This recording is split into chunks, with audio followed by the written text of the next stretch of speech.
Schultz will put up the three. Count it for Cal Schultz. Big basket there for the Redhawks as it's a 10-point differential. 109-99. It's the enemy now has become the clock for Ripon.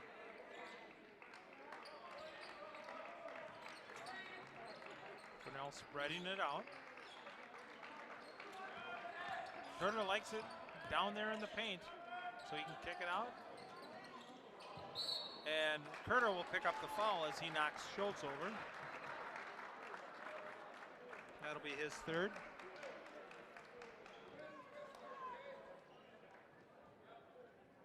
Well, this is the time where the Redhawks need to step up and score without the clock running if they want to climb back into this.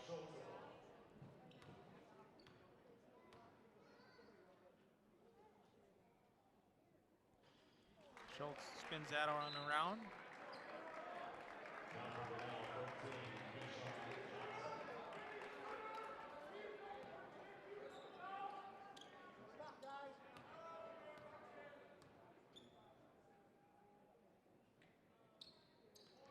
And Schultz connects one of two. 109-100, Ripon trailing. Rutkowski. Timeout was called before the theft by Grinnell. That was very close to being a turnover, and it'll be a 30-second timeout. Coach. Our next broadcast will be this coming Tuesday the 8th as the Redhawks will turn around and host Grinnell. Bringing you that game will be Jason Mansmith and Casey Hansen. Yeah, the tag team duo.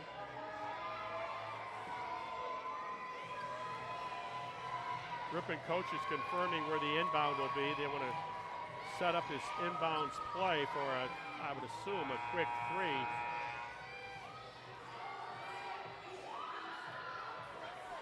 It's a three-possession game. That's another way to look at it with over 3:10 to Yuma left on the clock. Oh, nice play. Good movie. Definitely was. Steffes almost had it, and they're going to say it went Kicked it off his Gerda. knee. Knocked it off of Gerda's knee. Quick hands by Steffes.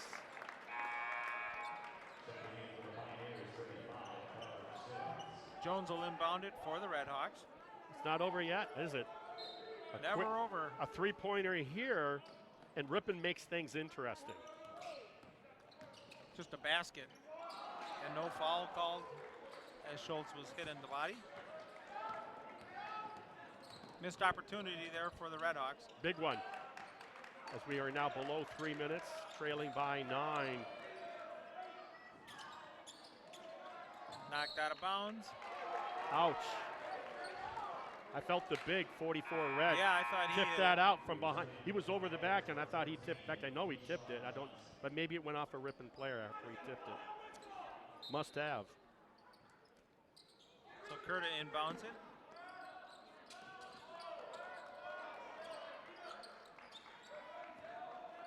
Look to use up some clock here.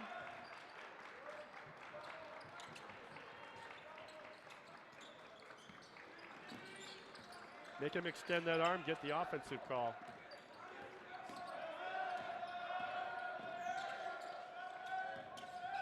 Gerda. See, that's the one I was talking about earlier that he missed, and he tweaked his ankle when he went down, Gerda did. He's just so tired he can't get up. Well, that'll be Curta's fourth foul. Early in the second half, he got away with that one that was real obvious. Against Tooney. And this one, he just kind of fatigue or whatever, it was out of control.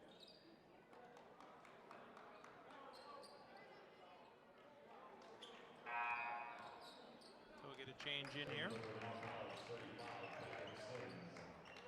Got Curter walking with a limp right now.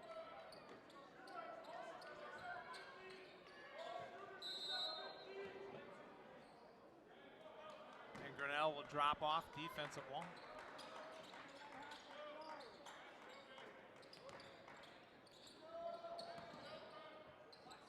Schultz for three. Falls into the hand of Jorgensen.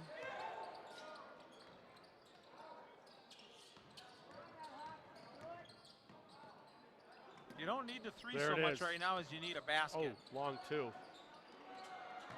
Jones with the rebound and draws the foul from behind. That'll be on Guyman.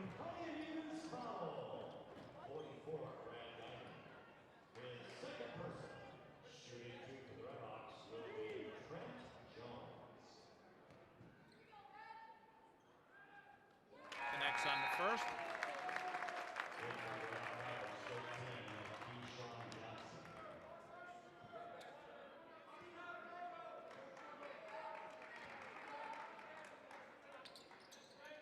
And makes them both. Makes it a 7-point deficit, 109-102, 150 to go here. Curtin travels, forced by Rutkowski.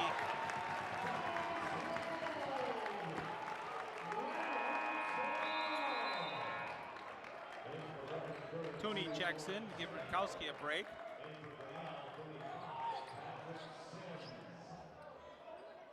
Sims checks in for Grinnell. Got to get it in. There you go. Schultz, and they're going to call a foul.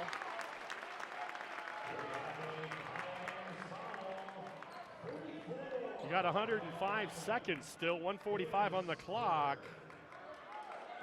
Grinnell coach is kind of looking at the refs going, this isn't the way you were calling the game. Earlier, yeah. Or for the entire game, for that matter. I think Schultz will deliver here. Does on that one. And Rutkowski checking back in right away.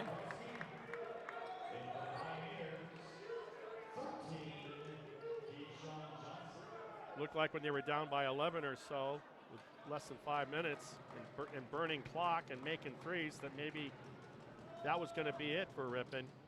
Coach Kane, to his credit, has kept his troops, keep their heads in the game, executing enough here, getting a couple steals. Defense has helped. Yeah, creating fouls. Timeout by Gerda. Yeah. Gerda knew he was caught. It's a 5-point deficit with lots of time left. 109 or 104. And we don't have live stats here, but my big point is how many free throws has Ripon missed in the second half alone? Gerda is an 81% free throw shooter. Oh, you scored 2,000. Congo Nick is a 95% free throw shooter. As you would expect, a team like this would have some pretty good free throw shooting. But for the most part, it falls off after that. A 70%er, and then from there, 65, 61. Drops down. A couple guys below 50. Yeah, I'm kind of surprised. You would expect a team that shoots like that would spend a lot of time on the line. But the first two on that roster rarely miss. Well, speaking of rarely missing, Grinnell has shot very well today from the field. Well, it's dark outside, and when we started, it was sunny and blue skies and bright sun and white snow, and now it's gonna. Yeah, good point. It's that melting is gonna have freezing. It iced up last night, pretty good. So we'll see what happens here. But 1:43 to go. 109, 104. Ripon trailing by 5.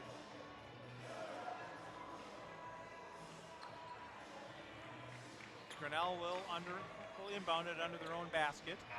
I want to congratulate my daughter's father-in-law, Phil Mansky, for staying seated. He's in front of the camera, and I know he would love to get up and stretch those legs. So thank you, Phil, for the viewers' sake. So here we go. Good denial. Curta gets it. Kind of reversed roles here with full court pressing by Ripon. Trying to force that turnover. Every possession is huge here as Rutkowski will come out and pick up his 4th foul. Still with a complement of 3 timeouts at the Red Hawks' disposal. Jackson Qualley will go to the line. Yeah, that's shooting the 1-and-1.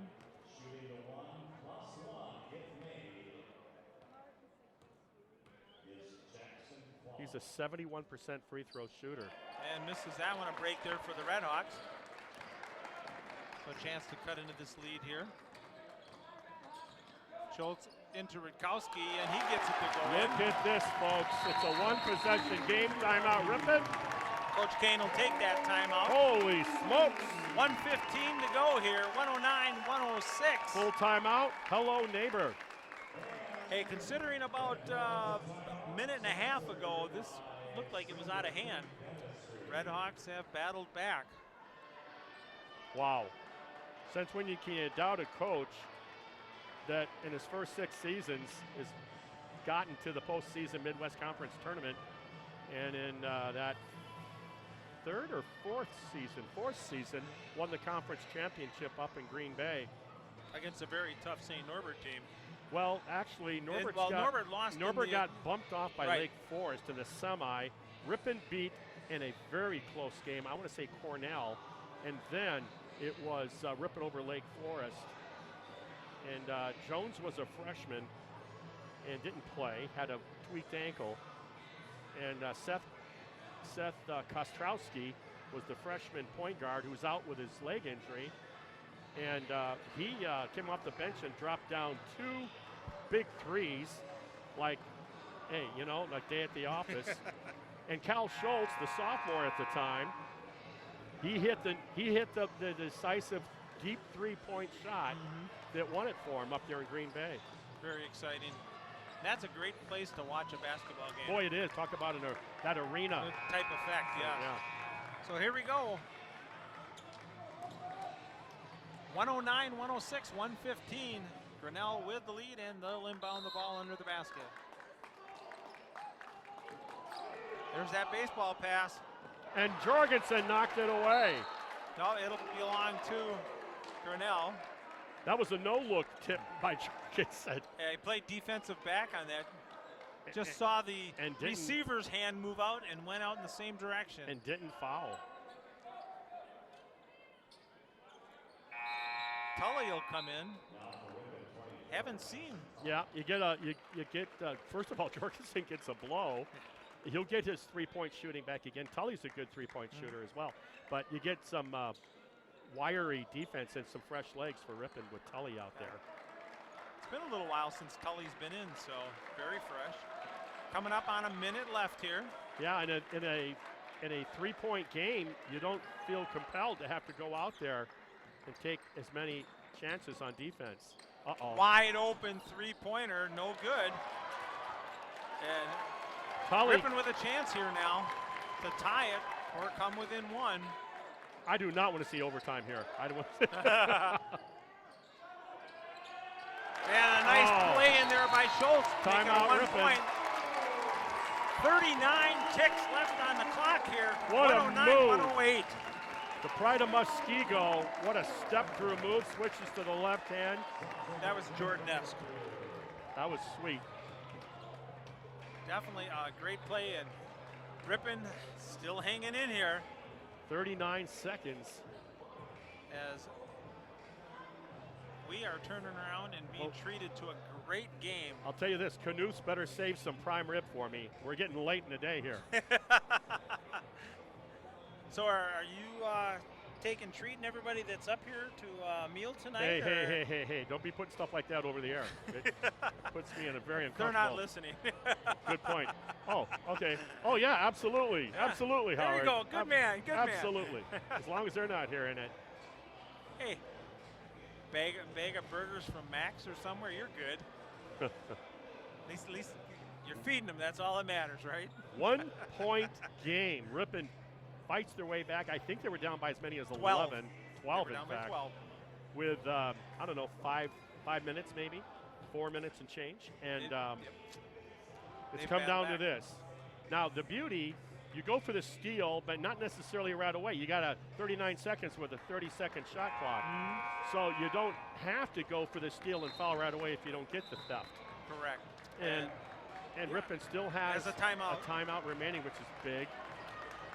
Good management on the timeouts by Coach Kane. Yeah. Now this crowd is finally getting into it a little bit. Yeah. I mean, they've been treated to a great game here, and looking for an exciting finish. Hoganick will turn around and inbound it. Switching on the screens. Gerda came down the gut and got the ball. And he just threw it away. The All-American with one of the top scorers in the history of the program just did a no-no. They sure came to the pressure by Ripon, full court, backcourt pressure that they applied to their opponents all season long, every season. 4.8-second difference between the game clock and the shot clock. A lot of basketball left. Now, is Ripon attack, or do they use some of that? We're going to find out. I think you take the first available good look. Yes.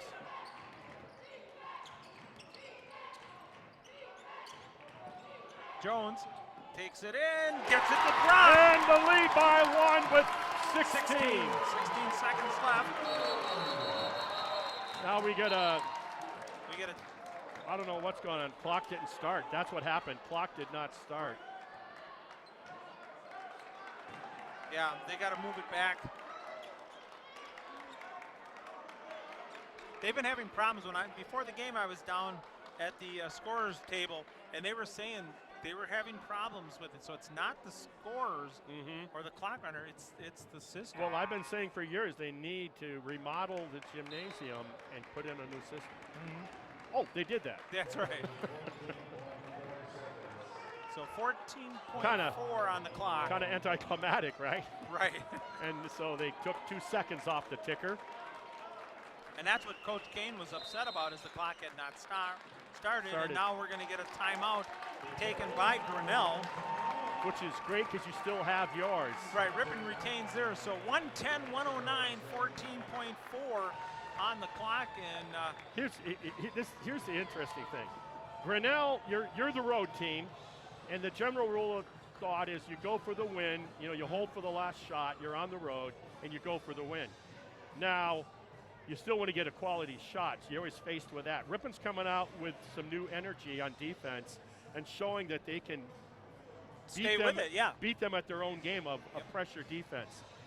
The other thing is, if you sit on it to the end, what happens if you take a bad shot? Game could be over and that's it. So I think they're going to do the same thing Ripon just did. I don't think the coach is going to be worried about so much, you know, work it down like an NBA game and then take it with 4 seconds left, you know, start to attack. You get a good look, you're going to take I think you get a good look, you take it. And the beauty of that is, even if they make it, Ripon will have the ball with a timeout and maybe very likely more than 5 seconds remaining. Well, we will see as we have 14.4 to go here, and Grinnell will inbound it. And I'll tell you, when you have guys, just like Grinnell does, but you have guys like Schultz and Jones with the guts of a burglar, they'll be more than happy to take, if need be, a game-winning shot.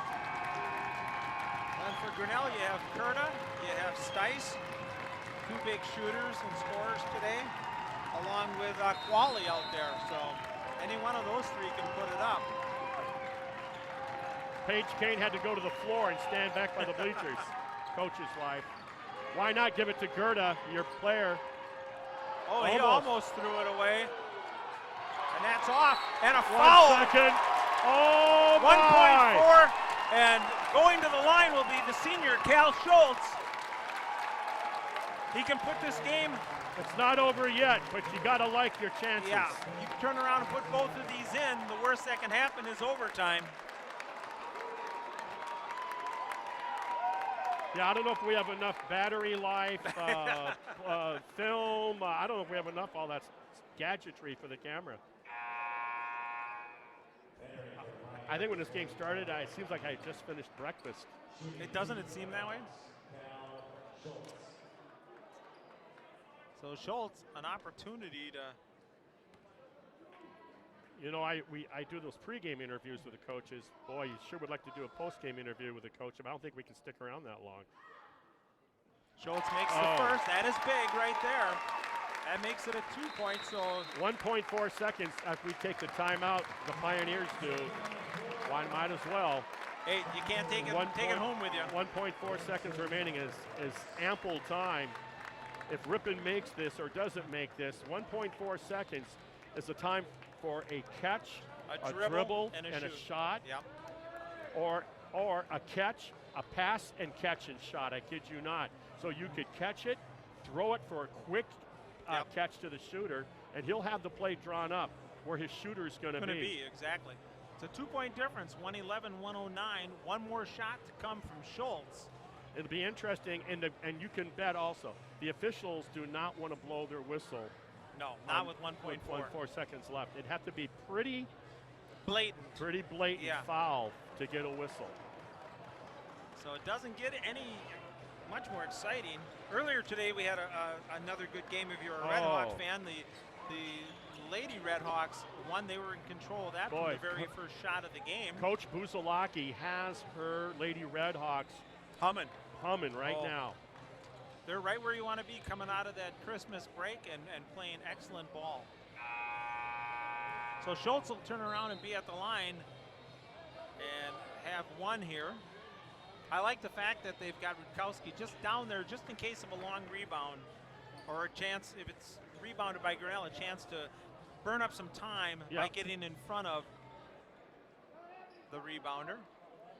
So this is right here is probably one of the biggest shots of Cal Schultz's career. And you're a senior. And remember, he hit the 2 to give him the 1-point lead.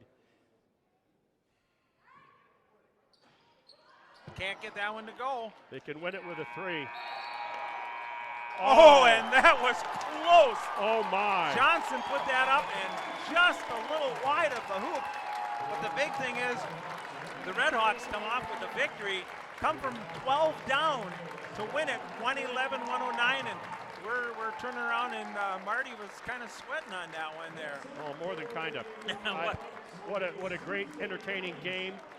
No matter who was going to lose, it's a tough loss, and whoever won is like a great win. Oh, exactly. So for our cameraman, executive producer, Dave Bennett, Marty Earns on color, I'm Howard Hansen. Today's MWC TV webcast is brought to you by Ripon College, Grinnell College, the Midwest Conference, Stretch Internet, and the Ripon Channel. Thank you for joining us, and please visit www.midwestconference.org for more information on MWC TV and Midwest Conference sports.